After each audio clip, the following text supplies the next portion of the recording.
A gente já transitou aqui pelo Congresso, pelo Planalto, e agora a gente vai unir os dois, isso porque o presidente Lula indicou o Gabriel Galípolo para o Banco Central, para a diretoria do Banco Central, e ele foi sabatinado na Comissão de Assuntos Econômicos do Senado nessa semana e logo depois foi aprovado também pelo plenário do próprio Senado.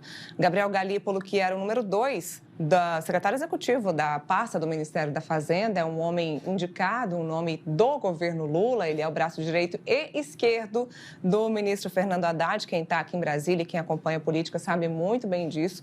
Ele está sempre presente em todos os eventos e ele dá sim o seu pitaco. Ele é uma pessoa que vem de bancos, né? Ele é paulista, vem de São Paulo, ele tradicionalmente vem de instituições financeiras e vem mostrando um trabalho interessante aqui em Brasília. Cresceu muito rápido, né?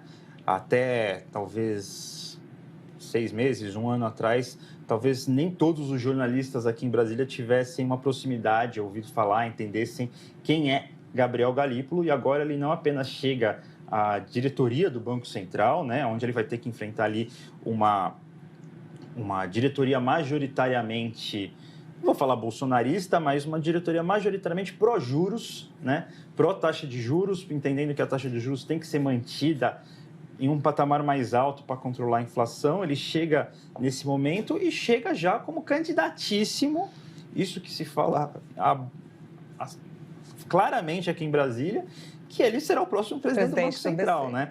O mandato de Roberto Campos Neto termina no final do ano que vem, tá, gente? Então, ele teria ali 1 ano e 6 meses na diretoria do BC, antes de, possivelmente, né, que a gente está fazendo um serviço de futurologia aqui para os espectadores do Metrópolis, possivelmente ele deve ser o indicado de Lula à presidência do BC, né? Vai ter 1 ano e 6 meses para se acostumar ali como que funciona o Banco Central e 1 ano e 6 meses para ver se essa taxa de juros vai baixar ou não.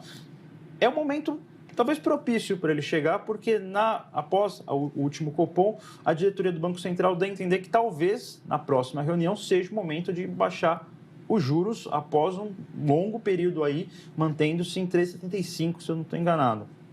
Olha, ele chega, assume e talvez a primeira reunião do Copom que ele vai participar efetivamente, já os juros já baixem.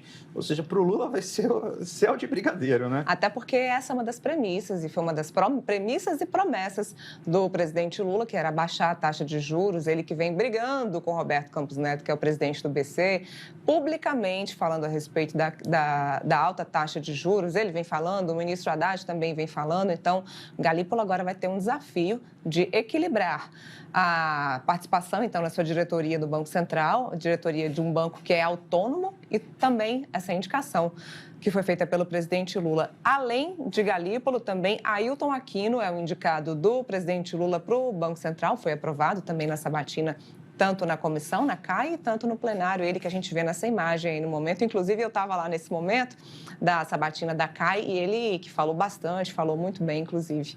Ele que foi aprovado, que vai ser o primeiro negro, o primeiro preto a participar do Banco Central, da diretoria do Banco Central. Isso também chega lá também com esse desafio de enfrentar uma diretoria que hoje entende que a manutenção da taxa de juros em um patamar mais alto serve para controlar os juros, com as vontades, talvez, do padrinho aí político que levou eles ao Banco Central, que é baixar essa taxa o máximo possível com o intuito de estimular a economia, fazer a economia girar. Como eu falei, nesse momento, o Banco Central entende que talvez, dependendo de uma série de fatores aí, a próxima reunião já dê para baixar um pouquinho, 0,25, talvez. Então, seria um momento propício para eles chegarem e começarem uma caminhada de baixar os juros. Vamos ver como isso vai se desenvolver, gente. Baixar os juros não é aquela coisa que... O Roberto Campos Neto fala muito disso. Eu não baixo os juros na canetada, isso seria desastroso para a economia brasileira. Mas agora vai ter 2 vozes ali na diretoria do Banco Central, se não para baixar os juros na canetada, pelo menos uma voz mais simpática a juros mais baixos. Exatamente, porque o Zuc foi um pouco comedido na palavra dele, mas, na verdade, a gente tem uma diretoria bastante bolsonarista dentro do Banco Central e agora a gente tem 2 indicados do governo Lula para dar esse equilíbrio, então, no Banco Central.